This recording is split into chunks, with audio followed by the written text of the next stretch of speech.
One, two, three, stretch! Shangin amor, shanginingining, shanginingining, shangining. Okay, mga as a fast person. At andito tayo sa mundo ng mga isla. Isla? Hey guys, I'm in an aquarium. Aquarium? So today, it's a rainy day. This is one day before sang suspension class. Kay daan, grabe, yung ulan, guys. Isipon mo ha, nagkadto kami sa school, basa-basa kami, even amon mga papers. And look at this, look at my nails. And after na, nagkadto ko sa City Anay, kay daan na grand errands ako.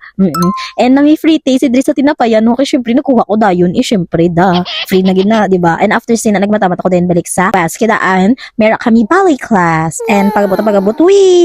1, 2, 3, kanya-kanya na ni. Eme. So, right now, guys, our class is 1 to 2:30 p.m. every Tuesday, Thursday. And, syempre, thanks to our beautiful teacher, Ma'am Fab. Siya na ang amon teacher, guys, sa ballet from first year hasta mag third year, guys.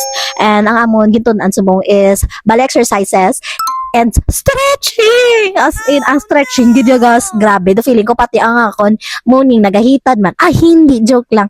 Pero, yes, part yun siya, guys, ang amon balik class, ang stretching nga ni. Miskan, gusto mo ma-short or hindi, wala ka choice.